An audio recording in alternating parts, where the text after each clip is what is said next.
J. Le cinéma parlant, Lynn Toubiana. Lise Gutmann. Radio J. Je laisse un peu courir le générique. Cherline, bonjour. Merci d'être avec nous ce matin. Vous ne vous en lassez pas, Ah non, de ce jamais. générique. Non, jamais. Je ne m'en lasserai pas. Alors, aujourd'hui, une belle actualité du cinéma. On est plus ou moins en pleine rentrée. Ça revient. Et j'aimerais qu'on parle avec vous d'un film qui sort donc aujourd'hui. La prisonnière de Bordeaux de Patricia Mazui. De quoi s'agit-il ? Alors, d'abord, c'est un film avec Isabelle Huppert et Afzia Herzi. Il s'agit de la rencontre de deux femmes très différentes. Une grande bourgeoise d'une 60aine d'années, Alma, interprétée évidemment par Isabelle Huppert, et une jeune mère, Mina, arabe et prolo, jouée par Afzia Herzi. Elles ont en commun d'avoir tout de même chacune un mari en prison. Et leur rencontre a lieu à l'occasion d'un parloir et on assiste à l'histoire d'une amitié entre ces deux femmes. Alors une amitié, il faut le dire tout de suite, totalement invraisemblable et rocambolesque. On va écouter la bande-annonce de ce film. C'est possible de passer aujourd'hui ? Non, madame, faut venir quand c'est prévu, et c'est prévu pour demain. Mais je peux pas demain, je me suis organisée avec les enfants, j'habite à 400 km. Montez ? En fait, j'ai absolument rien à faire. Et pourquoi tu resterais pas ? Et si tu me tutoyais, ça m'aiderait. Je vous présente Mina, une vieille copine. Elle a loupé son train, alors je l'ai dépannée. C'est épuisant de mentir, c'est trop de travail. Comment ça ? Quand les gens savent que ton mari est en prison, ils n'osent pas te demander ce qu'il a fait. Je leur dis, mais demandez-moi ce qu'il a fait. Demandez-moi ce qu'il a fait. Et toi, qu'est-ce qu'il a fait ? Bijouterie. Il a fait bijoutier. Ah bah j'aurais préféré. Et Yacine qui est venu me voir. Moi j'ai tout perdu, c'est normal que je m'inquiète. Et moi j'ai rien à voir avec votre bordel. Mais il y en a plus des mots entretiens, t'es au procès putain. Je vois bien que ton mec t'en peut plus. C'est pas une vie ça. Et toi aussi, tu peux comprendre, toi aussi, t'en avales des couleuvres. On oublie la prison. On part en virée. Si toi tu te barres en silence, c'est parce que vous avez un plan pour les montres. Peut-être que tu veux me piéger. On va pas commencer à mentir. Ah bon, il y a toi qui as le droit, alors ? Mais qu'est-ce que tu m'embrouilles là ? Je sais pas qui embrouille l'autre. Est-ce que tu crois qu'on fait des erreurs ou des choix dans la vie ? On fait ce qu'on peut. Waouh, quelle bande-annonce, On Lynn fait Toubiana. ce qu'on peut, voilà. On fait ce qu'on peut. La Alors, prisonnière de Bordeaux de Patricia Mazui. Voilà, alors il faut dire tout de suite que Isabelle Huppert et Afzia Herzi sont excellentes dans ce film qui fait beaucoup penser à Chabrol. Ah. Mais évidemment, un sous-Chabrol, parce que pour son thème de prédilection, qui est celui de la lutte des classes, et notamment, je pense à ce film de Chabrol excellent, Cérémonie, vous vous en souvenez, Oui. Lise, avec Isabelle Huppert, Mais encore, oui. et Sandrine Bonner, la postière et la femme de ménage analphabète, tout à fait redoutables, qui vont assassiner toutes les deux une famille de bourgeois. Voilà, alors c'est un film satirique entre drame et comédie sociologique qui ne manque pas parfois d'humour grinçant, mais ce film est à voir surtout pour les deux actrices. C'est un film d'actrices, voilà. Donc c'est un bon film et on passe un très bon moment. Voilà. Alors maintenant, on va parler d'un film israélien.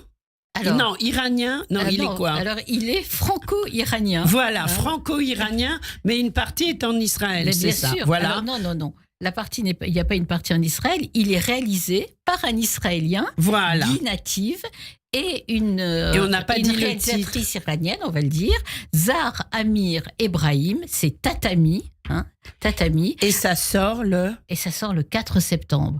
Et je pense qu'il faut absolument en parler dès maintenant. Oui. Je l'avais vu déjà il y a fort longtemps en projection de presse, mais il faut dire aussi à nos auditeurs parisiens qui pourront le voir en avant-première le lundi 3 septembre. Le mardi 3. Le mardi 3 à septembre. l'Arlequin. C'est à l'Arlequin. 20h. Et c'est entre autres co-organisé par le Festival du cinéma israélien de Paris.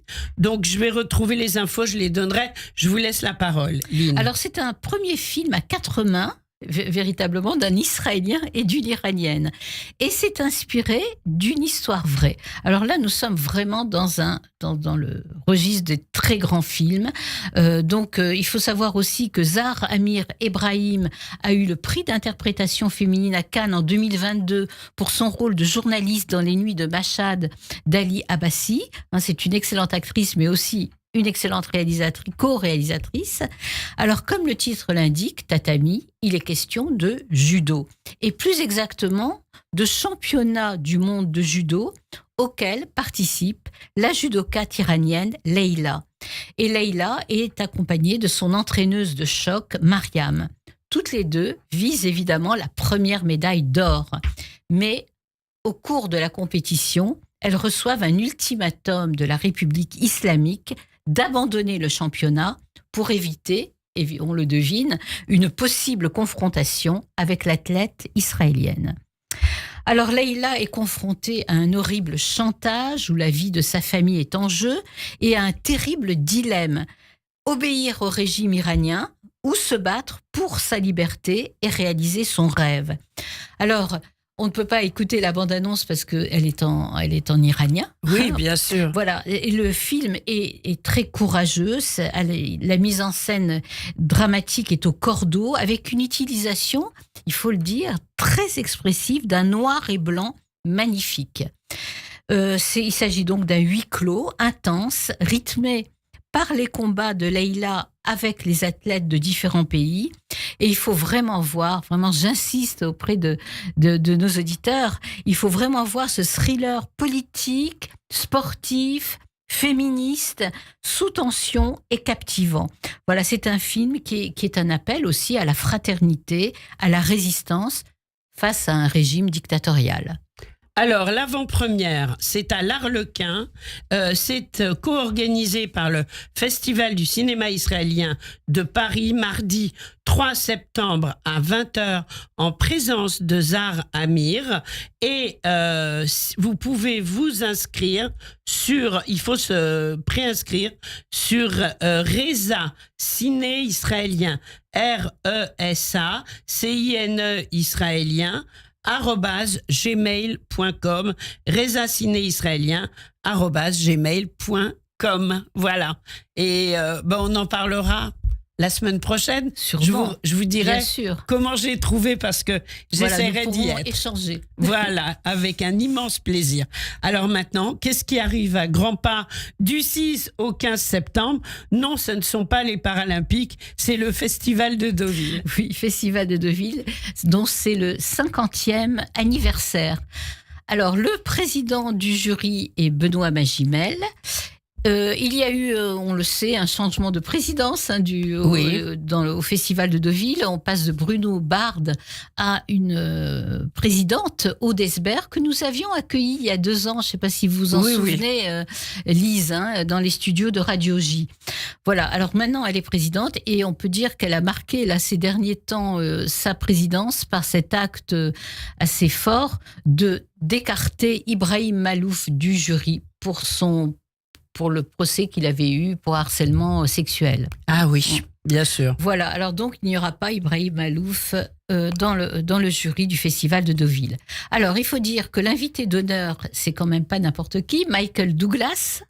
Waouh. Alors, le Festival de Deauville. Vous allez le rencontrer pour nous, vous serez sur place. Ah oui, j'ai d'ailleurs tout de suite écrit au service de presse que je voulais l'interviewer. Ah mais oui. Bon, on verra bien s'ils répondent à mon vœu. Oui. Alors, le Festival de Deauville, Lise, c'est 108 films, 8 catégories. Alors, les films américains en compétition et différentes catégories. Alors, je vais commencer par parler de 2 hommages à Frédéric Wiseman, le célèbre documentariste, et à James Gray. James Gray, cet auteur américain fétiche que j'adore. Voilà, et donc il y aura ces 2 hommages. Alors, pour Frédéric Wiseman, on sait qu'on connaît son meilleur film, son meilleur documentaire, c'est National Gallery à Londres. Je ne sais pas si vous l'aviez vu, mais c'est extraordinaire. Non. Et puis son film aussi sur Monsieur Turner. Oui. En 2014. D'ailleurs, en passant, je peux dire que j'ai vu l'exposition au Forum de Monaco, au Forum Grimaldi à Monaco de Turner. C'est une exposition qu'il faut absolument aller voir. Voilà, je le conseille Magnifique. aussi à nos auditeurs. Alors, il y a 3 documentaires qui vont être projetés de Frédéric Wiseman. Hospital, qui date de 1969. Il s'agit du service des urgences du Metropolitan Hospital de New York. Juvenile Court, qui date de 1973, sur les audiences du tribunal pour mineurs de Memphis. Et Law Order, je ne sais pas si je prononce bien, hein, Lise. Law Order. Voilà, vous me corrigez. Hein. 1969, sur la police de la ville de Kansas City. Voilà. Mais je voudrais parler plus précisément de l'hommage à James Gray. Alors, plusieurs films. Rappelez-nous qui était James Gray. Qui est, pardon, il oui. existe encore, ne Qui est, l'enterrez bien pas sûr. tout de suite. Bien sûr. Voilà, c'est un grand auteur américain.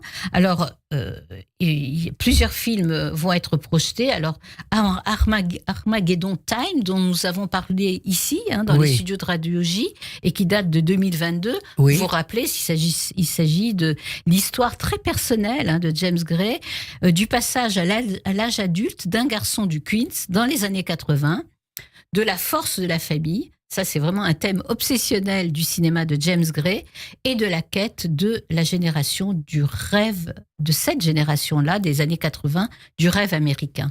On va écouter la bande-annonce, ça va vous rappeler quelques Beaucoup souvenirs. de choses, oui, je suis sûre. The United States stands for an idea whose time is now. Ronald Reagan will win tonight. Quel gros schmuck.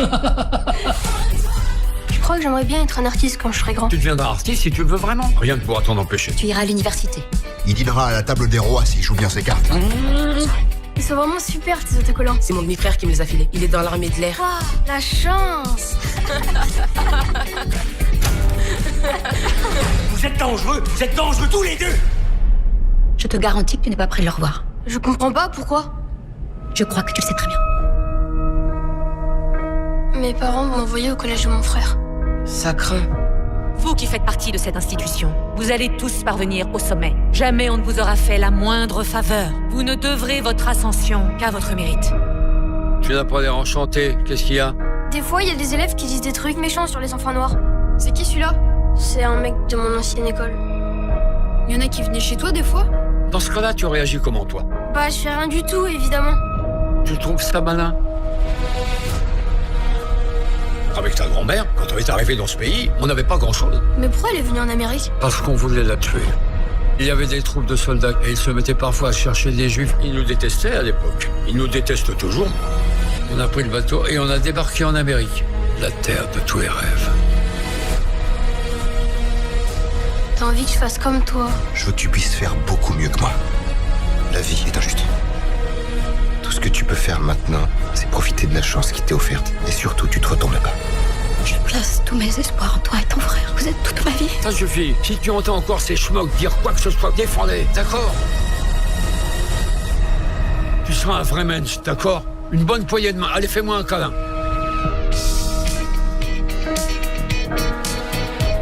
Entre schmuck et mensch, c'est presque Voilà. un film yiddish. Donc, Absolument. Armageddon Time de James Gray. Lynn. Voilà.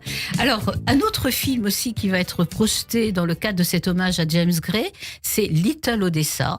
C'est un film très noir qui m'a beaucoup marqué quand il est sorti en 1995 et qui d'ailleurs qui a eu le Lion d'argent à la Mostra de Venise. Il s'agissait, vous vous en souvenez, Elise, d'un tueur à gages russe qui rend visite à sa famille installée dans le quartier de Brighton Beach, surnommé Little Odessa à Brooklyn. On connaît Brighton Beach. C'est extraordinaire. Mort Schumann. Voilà, Mort Schumann. Et puis cette virée là en métro pour arriver jusqu'à Brighton Beach. C'est très impressionnant quand on y va. Ah, on a l'impression vraiment d'être à Odessa. Hein. Complètement. Oui. Un autre film va être projeté qui date de 2007, c'est La nuit nous appartient, où il s'agit du patron d'une boîte de nuit new-yorkaise qui tente de sauver son frère et son père des tueurs de la mafia russe. Avec cet acteur fétiche de James Gray, Joaquin Phoenix, qu'on retrouve dans plusieurs autres films, notamment dans Two Lovers. qui date de 2008, où un homme hésite entre épouser la femme juive choisie par ses parents et une voisine goy, belle et volage. Alors d'ailleurs, le problème du choix est très important dans le cinéma de James Gray. Un choix entre le bien et le mal, choix entre la famille juive et puis l'extérieur, enfin l'étrangeté. C'est très intéressant. Et puis enfin, un autre film qui va être projeté, c'est The Immigrant, 2013. On retrouve Joaquin Phoenix et Marion Cotillard. Et là, ça se passe en 1921, où une immigrante naïve est entraînée dans une vie de music-hall.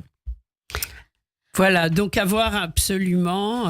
Et puis, ça fait partie donc du festival de Deauville 2024 où vous serez. Où je serai. Voilà, on sera en direct avec vous, comme tous les ans.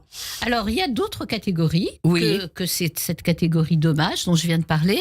C'est la catégorie des premières, avec le film de Coppola, Mégalopolis, qui est sorti au Festival de Cannes et qui sort le 25 septembre dans toutes les salles. Donc, il faut aller voir, je pense aussi, cette épopée romaine dans une Amérique moderne, imaginaire, en pleine décadence. Voilà, donc, il y a une autre catégorie qui s'appelle l'heure de la croisette, figurez-vous. Alors, avec donc des films que j'aurais déjà vus, mais que je reverrai sans doute avec plaisir, notamment le film d'animation La plus précieuse des marchandises, dont on a parlé, d'après Jean-Claude Grimbert, bien sûr. Et on va... De Michel Hazanavicius. De Michel Hazanavicius, avec les voix de Jean-Louis Trintignant et de Dominique Blanc. Et on va écouter peut-être les propos de Michel Hazanavicius sur son film. Le contexte du film, c'est la déportation et l'histoire se passe à quelques kilomètres des camps et il y a des scènes qui se passent dans les camps. Encore une fois, c'est pas le sujet, c'est pas le cœur de l'histoire, mais c'est un contexte qui est assez fort.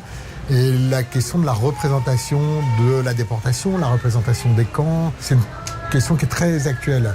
Et du fait de la disparition des derniers survivants, du fait de l'éloignement dans le temps de cette histoire-là, la représentation change et se pose la question de basculer dans la fiction, de la perte du sacré, etc. Mais pour autant, il y a des questions qui demeurent, qui ne bougent pas tellement, en tous les cas pour moi, pour quelqu'un de ma génération. Soit vous dites, ou vous montrez ce qui s'est passé, et auquel cas vous créez des images à peu près regardables, peut-être même obscènes, je ne sais pas, mais en tous les cas, vous forcez le spectateur à sortir, si ce n'est de la salle, au moins du film. Parce que c'est pas... Voilà. En plus, quand vous faites ça, vous adoptez la mise en scène des nazis, ce que je n'avais pas forcément envie de faire. Ou alors l'autre choix, c'est de ne pas montrer, et à ce moment-là, il y a un risque de mensonge. C'est-à-dire, vous dites, vous présentez une image des camps qui est erronée. J'aurais été très très mal à l'aise de demander à des acteurs de faire semblant d'être des déportés. L'avantage de l'animation, même si ça ne règle absolument pas tous les problèmes, mais le dessin, c'est une suggestion. C'est une proposition. Le rapport à la réalité, finalement, je le laisse au spectateur. C'est lui qui tire les fils. Et le dessin suggère. Quand on voit des acteurs qui vont prétendre être des déportés, pour moi, il y a tout de suite quand même un truc un petit peu rédhibitoire. En tous les cas, moi, je ne me serais pas collé à cette histoire-là. Même si, par exemple, le fils de Saul a répondu brillamment à cette problématique-là. C'est-à-dire, c'est sans doute possible, mais moi, je n'y serais pas allé si ce n'avait pas été de l'animation. Michel Hazanavicius, je trouve qu'il a vraiment raison.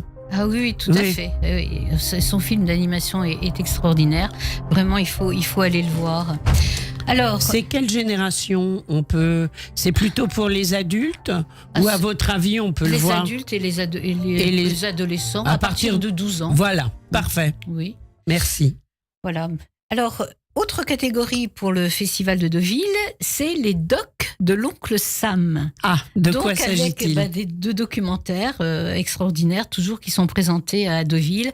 Alors, notamment, un documentaire qui nous intéresse, c'est L'ombre du commandant de Daniela Völker, sur la rencontre entre un descendant de criminels de guerre et une survivante du camp d'Auschwitz.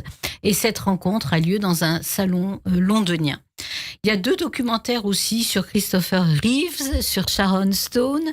Voilà, donc cela promet d'être intéressant. Ça va être magnifique ce festival. Hein. Oui, pour ce 50e anniversaire, je trouve que vraiment la programmation est bien choisie. Autre catégorie et dernière catégorie dont je voudrais parler, c'est la fenêtre sur le cinéma français, avec, figurez-vous, la projection d'un film qui sortira le 13 novembre, Finalement, de Claude Lelouch. C'est une comédie musicale très optimiste avec un super casting. Cadmerade, Elsa Zilberstein, Michel Boujna, Raphaël Mizrahi, Barbara Pravi et je peux pas citer tout ce casting. On a hâte de le voir. Hein. On peut peut-être écouter, grâce à Serge qui nous a trouvé la bande-annonce de ce film, Finalement.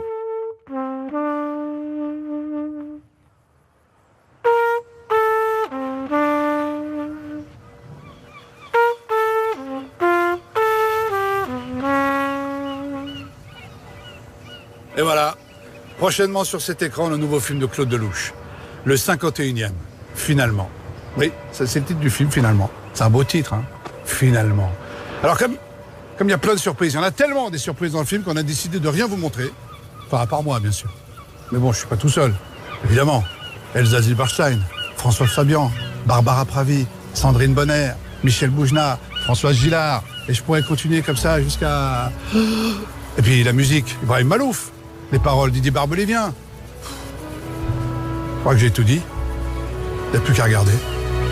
C'est l'histoire d'un vieux piano tombé amoureux d'une trompette.